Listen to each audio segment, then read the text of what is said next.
Perfect. Happy day, all. Welcome. Thanks for joining me. I'm Marnie Stockman, CEO of Lifecycle Insights. I recognize so many folks in the chat. I feel like most of you are life cyclers. So if you're not, welcome to the party. And if you are, thanks for joining us. We're having it's stacking time. Although at 2 p.m. at my house, I could have easily slipped and said snacking time. You have to forgive me on that one. If I haven't met before, just a little bit of background as to why you may want to listen to me about stacking time, other than the fact that the importance of stack alignment for managed service providers is a driving force in your business. So prior to becoming CEO of Lifecycle Insights, I started out as a high school math teacher. So the relevance of that is I'm probably good at sales because I sold pre-calculus to 16-year-olds. So that right out of the gate may give you some indication of the path I took to get here. Along the way, I became the math supervisor, accountability coordinator for a school system, which meant I was in charge of all the assessments and all of the data. So if you hear in the news about school systems reporting on student data, I was in charge of all of that. So if you're in charge of all of that data for every student in the school system, you really have to be able to look at aggregating information. And that, so I used an ed tech software to do that. And I ended up becoming the customer success manager and running customer success for that company. We got acquired. So I was running their customer success department for $20 million worth of ARR type of company. So it was large, and learned a lot about business reviews, and more importantly, about aligning to best practices, which I think is really relevant in the stacking time piece.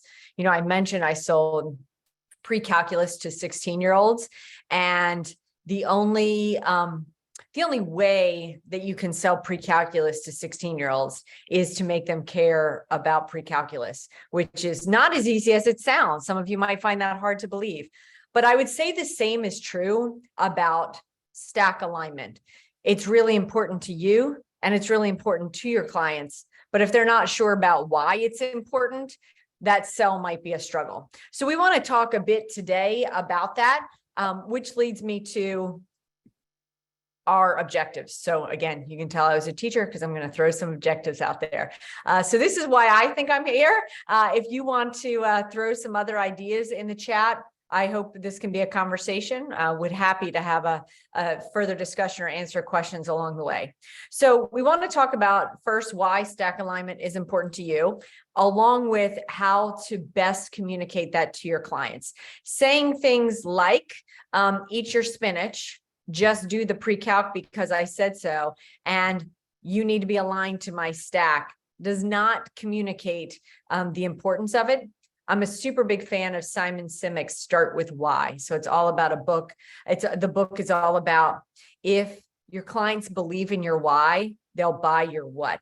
So if we can talk about how to get them to understand our why and their why, alignment will just be a natural outcome of that. Understand how to track stack alignment. So I'm going to dive into Lifecycle and show you how we do that. Many of you, like I said, are already Lifecyclers and have our customer success platform. And those of you that are not, do not feel left out, because this is certainly things that you can do in an Excel spreadsheet. As a matter of fact, most of the folks that I talk to are trying to move from a spreadsheet, so we know that it is tracked there currently. But then we're also going to talk about reviewing metrics and segmenting your client base so everybody can get the information they need, and to prioritize the stack components. So that's, again, why I think I'm here. I hope you're here for the same reason. If not, I'm sure you'll be multitasking along the way. Hopefully no fires pull you away so you can't concentrate. So first thing, what does an airline and mathematics have to do with stack alignment? So feel free to throw in the chat if anyone knows why Southwest, they're written up in many leadership books, why Southwest comes to mind when I think about stack alignment. If you're familiar with Jim Collins' book, Good to Great, you might have heard of one of his other books, which is Great by Choice. where they talk about the Southwest way. And there's also one of the authors, Ken Blank, who wrote Raving Fans, which I'm a big fan of, co-authored the book Blank, where they also talk about Southwest leadership methods. But one of the things about Southwest, and if you fly Southwest as often as I do, you're well aware they only fly Boeing 737s, right? And why do they do that? They do that because the team only has to learn one thing. So the pilots have to learn how to fly one type of plane. The flight attendants have to learn the policies and practices for one type of plane. The service managers, the folks that work on the mechanics, the engineers, only have to work on one type of system. So they're very familiar and they're interchangeable. Any crew could be moved to another plane, they would be good to go. Any parts, if you lose a specific piece or part, they're fully prepared to replace that off of another plane, et cetera. So it's very scalable and provides a ton of ease of use. So what does that mean in terms of managed service providers? Your stack is one that you've researched. You've decided these are the best practices, right? If we're talking about the layers of the onion of security, you have layered your onion and you understand what each of the layers do. So instead of grabbing layers from different onions, you've combined it into one program, your best practices, your standards that you can deploy, implement, so that your clients are most supportable, scalable, and secure. So you understand how to work on their problems. When there's an emergency on Southwest, they know how to address that emergency. Imagine if they brought a DC-10 in and suddenly something broke. It would take much longer to address because they're not familiar with the system. So what does that look like for you? If you have a Sophos firewall and everyone on your team is trained to work on the Sophos and support the Sophos firewall, and you throw a single WatchGuard in, that immediately throws everyone off and they have to learn on the job, which is not the best way to work ever, but especially if there's a crisis. So the whole notion of alignment is really critical, again, in being supportable, scalable, and securable. That conversation, frankly, can go a long way with your clients of like, oh, right. That makes a ton of sense of why I don't want to just pick and choose which line items from your managed service agreement that they want to purchase, because it's the entire package that makes the plane fly smoothly, securely, et cetera. So how about the math equation that's on the screen? We've got CS equals CX plus CO. I had it made into t-shirts because I like it so much. So I first read it off of a Gainsight website. So Gainsight is a customer success platform for SaaS tools. It is the sort of the inspiration behind the customer success module for MSPs that we build. So CS means customer success equals customer experience plus customer outcomes. So if you think about the Southwest component, Southwest is aiming to make a better experience for their clients by having the same plane. They know they can give very consistent service. They're automatically aiming to deliver on that outcome. Let's get people where they want to be. If you check out their website with transparency, right? But then Southwest spends its extra time devoted to the customer experience itself, right? And they're well known for their humor, for being supportive. I one time asked, I had to cancel flights. My father-in-law had passed away and I had to cancel my kids' flights. And I said, they're not going to be out there in school. They're not going to fly for the next 6 months. Could I have one of their tickets transferred to me? And then I'll just, forfeit the other. And they said, well, our policy is not to transfer tickets, so we'll just refund you the whole $600. I'll go back to Southwest, right? Like I was asking for a $300 credit and they gave me $600 check, right? So they have streamlined their practices and products so that they can then focus on delivering surprise and delight, as folks often say in the customer success world. So if you didn't have to spend all day figuring out the new firewall switch, et cetera, What could you spend your time on to really deliver outcomes and true customer success for your clients? So that's what an airline and a math equation have to do with stack alignment. So we are a member of the Evolve community with ConnectWise. If you're familiar, then the name Paul Dipple probably sounds very familiar. He built what's known as the SLEEK assessment, SLIQ, that drives metrics around operational maturity, profitability, valuations for managed service providers. So there are 170 questions on this inventory. So it's quite extensive about the different practices and processes that you put in place to look at operational maturity. But he came and talked to a group of us and he said, if I'm to peel apart this entire assessment and really drill into the two questions that make the largest impact for a managed service provider, it is how they answer these two questions. What percentage of your clients purchase your full stack? And are you doing true QBRs for all of your clients? So we're going to talk to both of those things today. We're going to start with the stack alignment component, but the QBRs really do impact that, and you'll see why at the end. So if you haven't seen it, Juan, so the little characters on the slide, that's me and Juan Fernandez. We co-authored the book, the MSP Handbook QBR Edition, where we ask folks, to rate for themselves where they are in terms of the QBR process. Like, nope, we don't have one. Ad hoc, some clients get them, all clients get something, or our clients get true quarterly business reviews.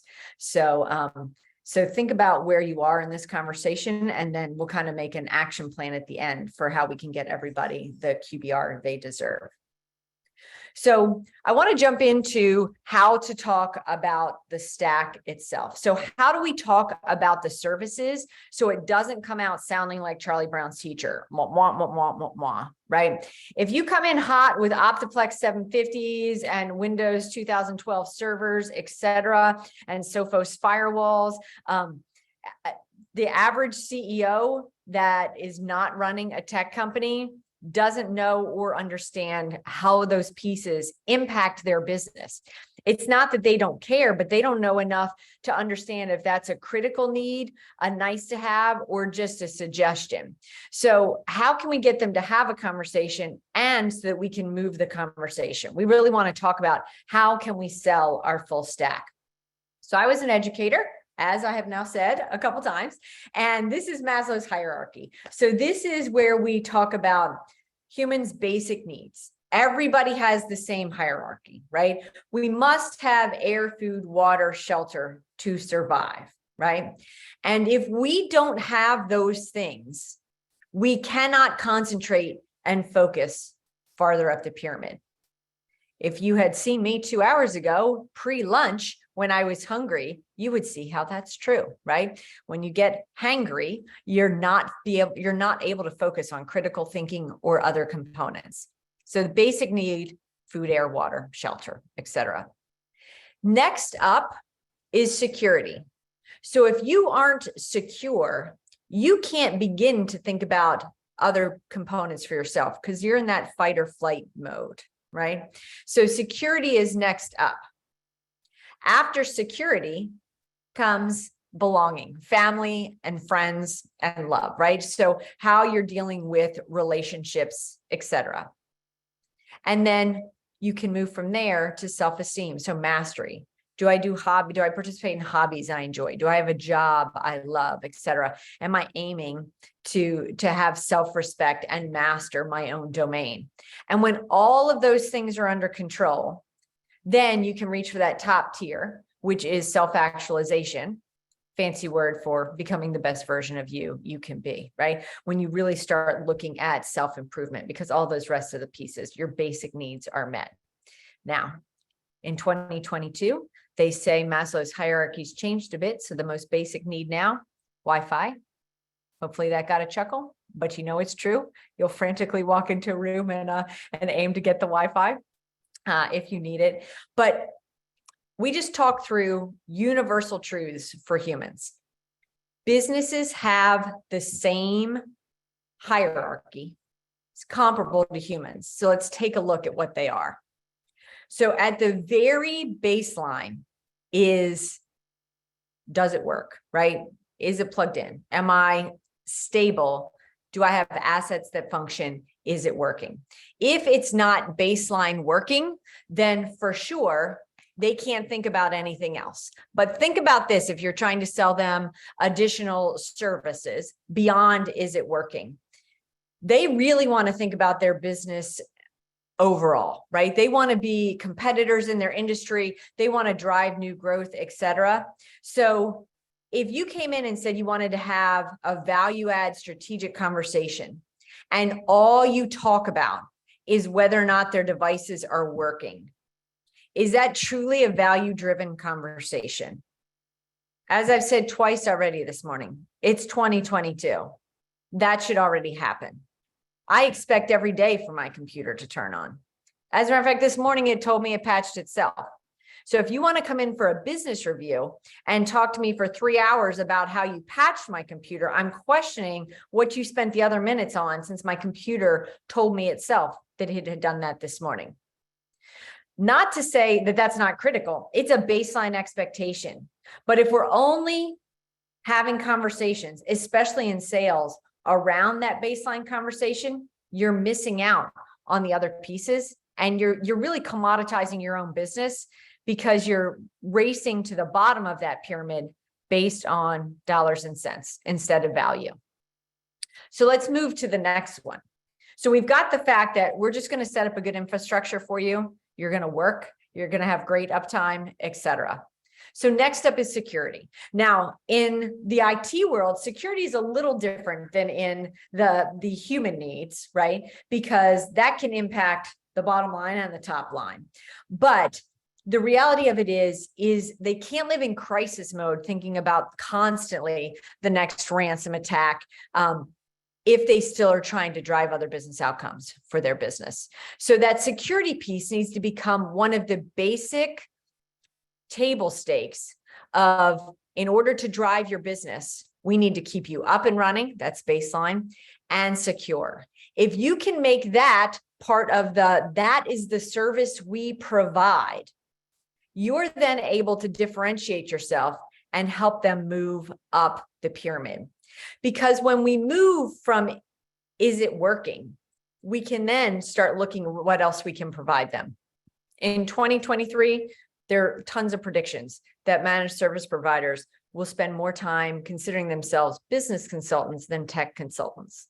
You have a lot of data, right? You are in the premier spot to budget forecast for your clients, right? Where do they have access to information on when their servers will go end of life? Do they have access to when all of their assets, warranties are expiring, et cetera? So baseline, that you have information that they don't have, but also you have access to providing data and insights that can help them take action in their business. And that is when the business review starts becoming exciting for partners. And when they understand that if I'm fully aligned to your practices, I'm now getting additional value, right? Baseline is taken care of. I will be secure, stable, supportable. Now we can focus on growing my business. So we move to the next level, and now you can start positioning technology as a competitive differentiator for your partners. So I was at the dentist 2 weeks ago. We work with a lot of managed service providers that work with a lot of dentists. So I hear the line of business application Dentrix quite a bit. So after they took my little apron off and I stood up, I'm staring down at his monitor, and the monitor doesn't say Dentrix. I'm clearly a talker, so I have to ask. So I said, hey, I work with managed service providers who work with a lot of dentists. And I frankly expected to see Dentrix listed here, but this isn't Dentrix. So I'm curious. And his eyes lit up. He was pretty excited to talk to me about his technology. We live in a small town. He said, hey, do you know so-and-so? That's his managed service provider. I said, yeah, I do. And he said, well, let me tell you, they come every month and they have this all set up. And he starts giving me a virtual tour of the office. It's not really virtual. I'm there. He's actually dragging me around the office. He's like, so this machine, you know how you used to get the impressions that I would have to shove pink goo in your mouth? So we don't have to do that anymore. because this is connected through the network over to here, and then it runs and it takes me out in the hallway and shows me the system over there. He said, so every month I work with them because we want to have not just a running functional dental practice. We want to be the industry standard. We want to be above and beyond. We want to be the premier dentist in the industry. So his managed service provider has done a bang up job of showing the value that technology brings to deliver better business outcomes for my dentist, which means he's all the way at the top of that pyramid that we have there. Is it the gold standard, right? He is now moving the needle for the whole industry in our area because he can offer better services through his technology. So when you're having those conversations, it is very easy to see that this dentist has the full stack that his managed service provider offers, because the managed service provider has helped him understand, now we're going to keep you running, we're going to keep you secure, but we're also going to help you drive your business outcomes. So as we look at stack alignment, that's how we push our way up the pyramid of the conversation, because it pushes them beyond the very basic components. So how do we track their goals, their alignment, our opportunity and success? So one of our partners really works in a business review of covering two pieces, and it's their recommendations aligned to their client's business goals. So I'm going to show you an example of what she does. Because I think when you see how they start with the customer goal in mind, right? Think Southwest and the math equation. If I can think about the outcome and the experience to make it happen, I'll make my clients successful. So I'm going to hop in and show how we document that, and then talk through how we check on their alignment and move them up the needle or up the pyramid of stack. So I'm going to go into our customer success platform.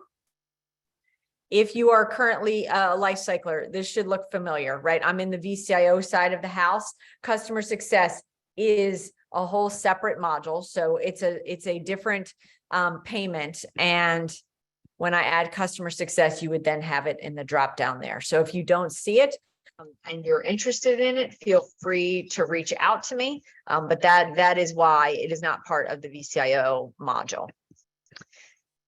Me make that a little bigger so you can see it. So we want to talk about goals. So I'm going to go into an individual client.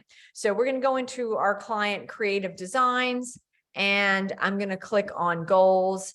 And this particular client has a goal. I'll make that big. Hopefully you can see it. That is to grow through acquisition. So this is actually an example, again, that we took. One of our partners shared that with me. As a matter of fact, she tells the story in the book that I mentioned earlier. So grow through acquisition is the goal, not for her MSP, but for her client. So she documents that goal and wrote creative designs is focused on acquiring a competitor in the next year, and then adding at least 2 new acquisitions each year following. So they have a business goal that they're going to do growth by acquisition.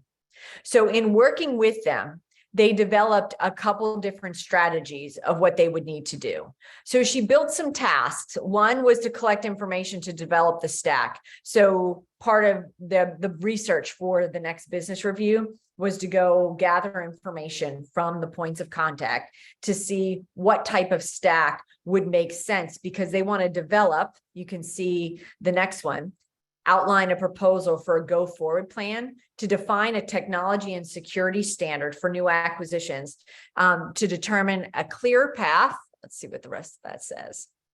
To determine a clear path for necessary infrastructure changes. So right out of the gate, she's got a couple of tasks that allow her to develop this recommendation. So she's to come back with a quote to develop playbooks for new acquisitions, develop a playbook for gathering information to technology and service integration. A part of this conversation was setting the baseline standards of what their stack would be moving forward, so that when a new acquisition comes to play, They've already outlined the recommendation, the budget forecast. They know exactly what it's going to take to get them up and running on their new standards. They automatically will rip and replace and align to that managed service provider's tool infrastructure, because they know they're the most secure, supportable, and scalable. So first, think about what this is like for them as an MSP. That is a very sticky client. That client is already having planning meetings with their technical consultant around how they're going to grow their business moving forward. And they're ensuring that they're going to have the stack that managed service provider believes is the best practices and standards. So it is good for both the managed service provider as well as the client. So to really focus your conversation, remember, we're talking about how do we deliver business outcomes that get to our business needs, stack alignment. How do we get those outcomes? We can look at a client's website, we can have conversations with them, but we want to drive our business review conversations to be focused on the client outcomes. I'm going to now jump back into that client, that particular client. We'll take a look at them. And we're going to look at their individual stack alignment. So I'm going to go build the stack so that those of you that are life cyclers can see how to set this up. But the goal for an individual client is to get these tiles at the top. What percent is this client aligned to my stack? Think about the quote from Paul Dipple, right? Number one question, what percentage of my clients purchase my full stack? The next two tiles show MRR opportunity, right? What monthly recurring revenue could I be driving? And then what non-recurring revenue, so project revenue, one-time costs, could I be driving as I get folks aligned to the stack? So I'm going to come back to this page after I show you kind of what the setup would look like, because the very first step in looking towards stack alignment is to define your stack, of course. It's interesting. I've talked to a lot of MSPs in the past 2 weeks who have said their favorite part of the work year is actually between now and the end of the year, because their clients slow down with calls and they can then focus on what they really want to realign and kind of get their ducks in a row for 2023 or the new year. So part of what they're doing is account managers who aren't getting calls with their clients, because no one wants you on site the week between Christmas and New Year's, right? But to be able to say, okay, I'm going to see what my opportunities are next year, it's really good time to sit there and do that focus work. So the very first thing our partners do is create a list of tags. So let's talk about what this would be if you were doing it in an Excel spreadsheet. You should have your defined set of standards and services, right? The products that you offer for your MSP broken down by category. We have many, many folks that say we have an all-you-can-eat package, right? So if it was the Marnie way, I would have all of the standards and services that would align with my best practices. And if you are a rip and replace shop, perfect. Those are all the services that maybe you call standard, you can call, your way, etc. But then, do you have additional packages folks can purchase for you?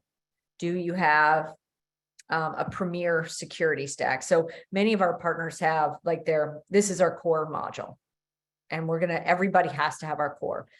And if they don't, excuse me, we're going to work toward that, right? That's going to be our primary goal.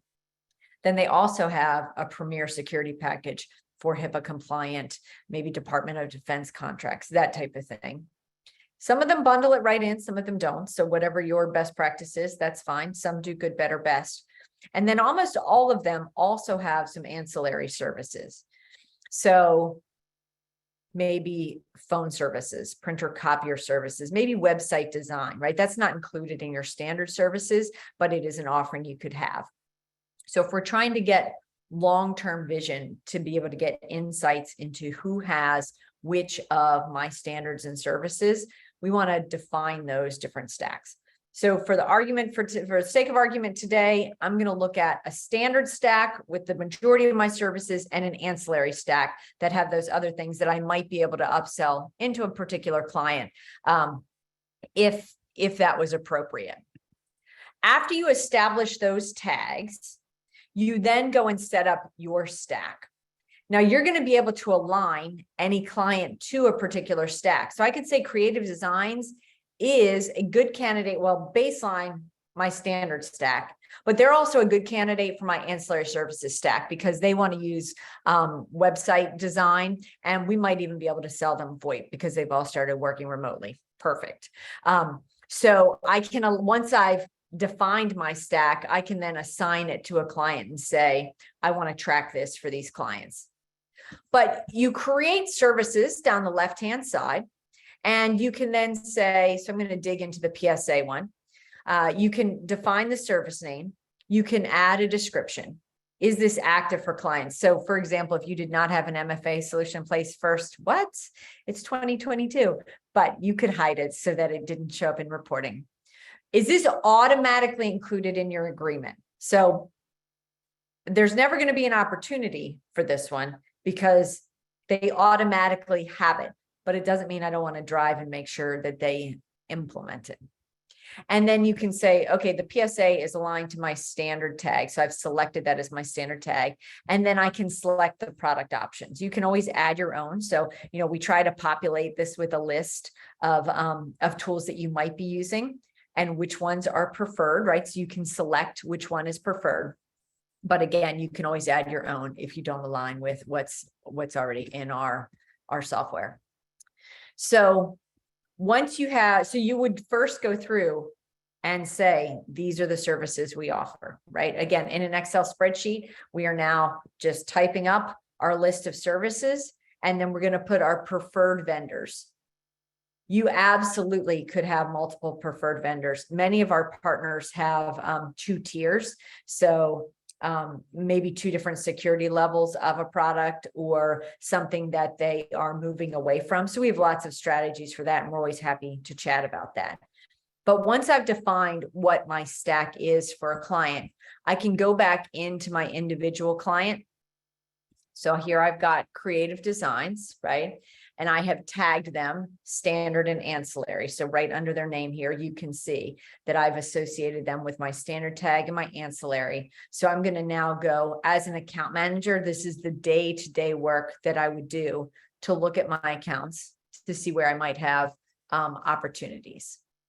So I'm going to go into the stack alignment tab. And this is right back to where I was before. I promised I'd get back to it. And now I can look across my client. And if I hadn't already set this up, I could then go start adding pieces to it. So this is one that's complete. I can filter by standard and see how they are aligned to my standard services versus, wrong button, versus the ancillary stack. So you can see how they have, what they're using. So they've got Black Talent. I want them using Breach Secure Now. That means they're partially aligned, and you can see where they are in terms of what opportunities there are or are not. Let's look at a brand new one and how I would set that up. So if I go into Dharma Enterprises, I have said, so I just started this one this morning so that I could show you. I've said that Dharma should be aligned to my standard stack. And I've turned one of these on as applicable. So they're using another CRM, but I'd like them in ConnectWise Manage, right? They are not aligned at all. Let's go into, maybe I'll choose firewall. So I'm going to say, okay, this is applicable for this particular client. I can now grab, we'll say they're using a Fortinet, but I can see that my preferred is Barracuda or Cisco. I'll grab Cisco. And I'll say they're partially aligned, right? So I can drag that there. You can see it's starting to update my alignment at the top. And from here, I can say, okay, this is not included in my agreement, or it is included in my agreement. And I can say, this is going to be a $4,500 a month MRR opportunity. And that, again, at the top starts to populate. So you can see how the data starts to populate within the platform as you start identifying opportunities. I'm going to go back to a client that I already have on the VCIO side of the house set up, because for this one, if I had an opportunity, I could either create a recommendation or link to one that I had already built. So if I've got,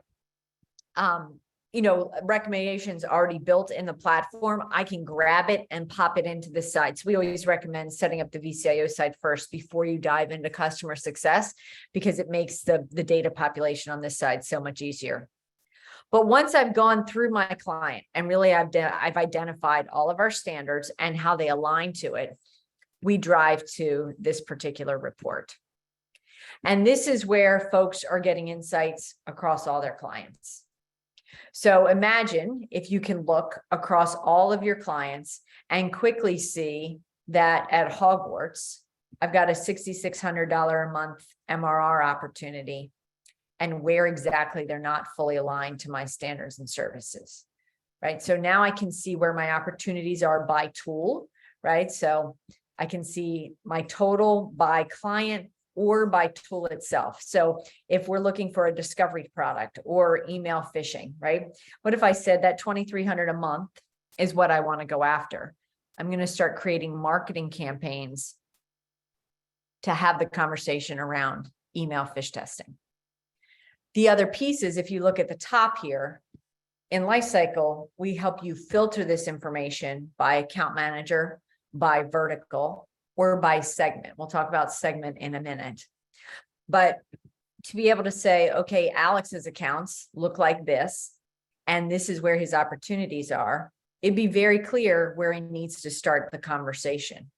Or maybe I do have a bunch of dentists or a bunch of foodies or a bunch of, lawyers, et cetera. If I filtered this by lawyers and saw that, oh, when I filter this account by lawyers, none of them have email phish testing or security awareness education, then I can create a specific marketing campaign specifically to lawyers to focus on them, because that's the largest concern for that industry. Versus the conversation I need to have with restaurants is about maybe backup. Right. So this helps drive not just insights into opportunities, but also insights into what marketing actions you can take and what conversations your account managers should be having. So comments, questions about stack alignment and building those pieces and parts. It is very much something, like I said, that can be done in a spreadsheet. The struggle folks typically have is keeping it updated and then having the ability to filter it by all of those groups, et cetera, that they want to get information around.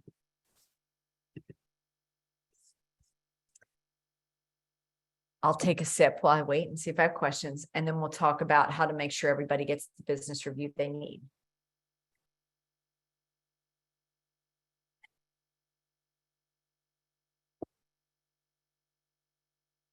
Okay, so next up is really looking at, the second question that Paul Dipple mentioned was how many folks are getting true quarterly business reviews. So the interesting nuance to that is everyone has been told they have to do quarterly business reviews for everyone, when in fact, not everyone may deserve a true quarterly business review. The coaches that make that statement and the trainings around that are making that statement in the same environment where they're assuming everyone is now $300 a user, $300 a seat. They're all fully aligned to your stack and they're highly profitable. Where in fact, your client base may not all be paying $300 a seat. If we're all at $300 a seat and there are all large clients and you've pruned everybody else out, then yes, we need to be aiming for true quarterly business reviews. If, however, when you take a look at this customer segmentation graph in the top of left of the platform, if your client base looks and feels more like this, then let's talk about what business review they deserve and how we would get insights into how to take action with them. For Lifecycle, we do this by running your MRR. So we grab your contracts and let you decide which ones you want to pull, or agreements additions is the language in ConnectWise. We grab the MRR and then we map that against the effort or complexity. So effort, we typically are grabbing tickets or tickets per seat, but there's a lot of flexibility. You can decide if you want to add assessment scores, manually entered scores, et cetera, to drive that value. But that's how we plot them on that quadrant. So in your top right quadrant, you've got your high value, high effort clients. So think about who they are. Think of a name of who goes in that top right quadrant. High value, high effort. They probably do deserve a quarterly business review, right? They're the ones, they're profitable. If you lost them, you'd be very sad. It would be dangerous for your business, right? And they're driving revenue and project work for your team. Bottom right quadrant, probably your favorite quadrant. Your favorite client is in here. High value, low effort. So think about who would be in that quadrant. High value, low effort. Bottom left, low value, low effort.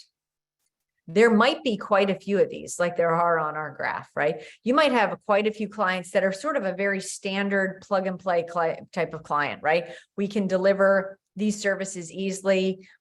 We know how to support them quickly. So even though they're not paying a ton of money, they're still profitable because they're not a ton of effort.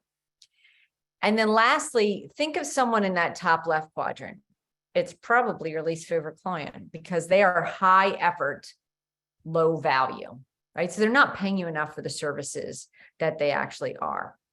I'm going to hop back into the slide deck and we're going to talk about what to do with each of those quadrants. So in that top right quadrant, the high value, high effort, like I mentioned, these are your high touch clients, right? Probably quarterly or monthly. For the very top tier, you might have monthly business reviews. I had a $1.7 million ARR client. You can bet we had monthly, quarterly business reviews, and we had weekly touch points with their project manager. Bottom right, this is your mid-touch, semi-annual or annual. Now you might be thinking, wait, these are my high value, low effort clients. I don't need to talk to them very often. They're low effort. I would make two comments on this. One, if you're not talking to this client, someone else could be. These are your favorite clients. If they turned red, so we map red in the platform based on CSAT scores. So if that turned red on one of those clients, I would be very sad. So we want to make sure we're staying in touch with them. But the second piece I'm going to ask is, do you have a process in place to collect referrals from these partners? These are your favorite partners, right? These are high value, low effort partners that are probably your ideal client profile. Do you have a process in place to say to them, hey, Mark, we love working with you. We love working with your company. We enjoy the partnership. We get a lot of value out of you. We enjoy the conversations that we have. We feel like you get a lot of value out of us. Are there other folks, other colleagues in your industry, area, vertical, street, neighborhood, et cetera, that you work with that might get the same value from having a conversation with us? Would you be willing to have a conversation? You know, would you be willing to share their contact information, et cetera, or refer us to them? Another strategy for that Alex quite likes to use is to say, hey, Mark, we've been partners for a long time and I've never asked, what would be a good lead for you? We really like working with you. I bet your partners, your clients love you. We would love to send you more. What would be a good lead for you? So if I've got friends that are looking for your services, I can send them to you. You know, just making that offer, that go giving, sometimes ends up giving back. So this quadrant is really important. Bottom left quadrant is important in two ways. This is your tech touch quadrant, right? These are the folks you'll meet with annually and maybe virtually. They may not be paying you enough for you to drive out there and have a 3-hour meeting with them, right? But yay, this is the spot for automation, right? How can we reuse our marketing system to pay attention to these clients? Send them reminders of what you've done for them. Hey, it's Cybersecurity Awareness Month, but you are our partner, so you're all set. That's why we had you MFA. Like, super glad to do business with you. Or, hey, are you concerned about X, Y, you know, the down economy? We have lots of ways to help our partners be more productive with fewer employees. If you want to chat, give us a call, right? So remarket to them so they know you offer those services. Because again, if you're not talking to them, someone else is. The other piece of this quadrant, especially when there's news of an economic recession, you want to take a close eye on the health of these clients as a business. Are they likely to still be in business in 6 months? Are they likely to grow? Because remember, these folks are already working with you without a ton of effort. So they could move from quadrant C to quadrant B and become your favorite clients. So do you have eyes on them to understand how their business is doing, right? Or are they a threat to your business that they may leave because their business isn't stable? So what are you doing to track the health of the folks in that quadrant? Because there are a lot of them. And if 50% of them are restaurants and it was pre-COVID, that was a sketchy time for them, right? So how were you tracking that? We had a lot of partners that did just a mini little customer health index assessment in the platform where they answered 5 questions about how they felt the stability of that company was going to be to see how much risk they had. And lastly, top left quadrant, again, probably your least favorite clients, low value, high effort. There are 3 things you do with these clients. You either renegotiate with them, so they're paying you what they're worth in terms of effort, so move them to the right.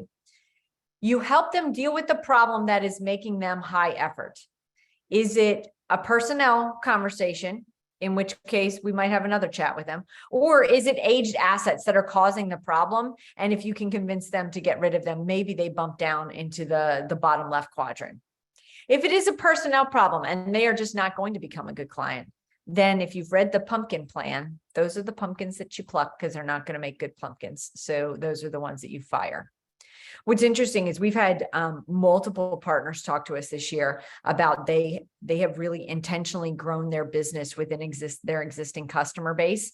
They have the highest revenue they've ever had inside their existing client base, and they have intentionally pruned their list. So one partner has told us that they've intentionally gotten rid of 35 clients and another has gotten rid of 18, but all of their clients are moving further to the right, and they are becoming less effort and more profitable. So they're paying higher dollars for it because they're pruning the right clients. The other added benefit is that you get a lot of employee satisfaction when those really pain in the behind clients, you're no longer working with them, right? They're much happier when they're not getting yelled at for things that are beyond their control, type of thing. So that's when you're looking at how do I prioritize my stack conversations, you need 2 pieces of information. First, are they currently on my stack? What services do I have or not have, right? That's that chart that I showed you in red, yellow, green. Who is using what? And then how can I use these quadrants? Can I filter by that top right quadrant? If I've got a high value, high effort client that's not well aligned to my stack, I'm going to prioritize them first, right? Bottom right, high value, low effort. Let's see what else we can do to ease their time. Because they probably are already agreeing to all of the things that we do. So they might have some good sales and services along with it. Again, what can we market to that bottom left? So that's my thinking of the 2 pieces around stack alignment is how do we have the conversations with them? So think Maslow's hierarchy. How do we show them the Southwest way, right? If you go along with our full line of business, right, our standards and services, we deploy them well, we support them well, you're more secure, you're more scalable, et cetera. We can help you grow. How do you have that conversation so that they do align to your stacks and services? And then how do you track those to ensure you're identifying your opportunity and growing within your existing customer base? The coaches we talk to say at a minimum, you can grow, especially in a down economy, you can grow more than 30% just through business reviews, even without adding new logos. So I think that's a pretty impressive metric that you can drive your business, again, with the existing business that you already have. So I would love to connect. I'm always happy to chat. I'm a big QBR customer success nerd. So I put my LinkedIn link in there along with the book that I wrote about customer success. Oh, if you need a stocking stuffer, it is $4.99 on Amazon, called literally The Book on Customer Success for MSPs. And would love to hear if you have any questions in the chat, or if there are any pieces. Oh, thank you. Well, Ron, thank you. And Ron is quoted in the book. So do read the book and get Ron's story. He will tell you exactly how business reviews can drive better business. Thank you, JP. So I hope you got some value out of this. I really do enjoy having conversations around how to drive customer outcomes through the thoughtful use of technology and focusing on their business to drive your business. So if you ever want to have that chat, just reach out and I'd happily book a time with you.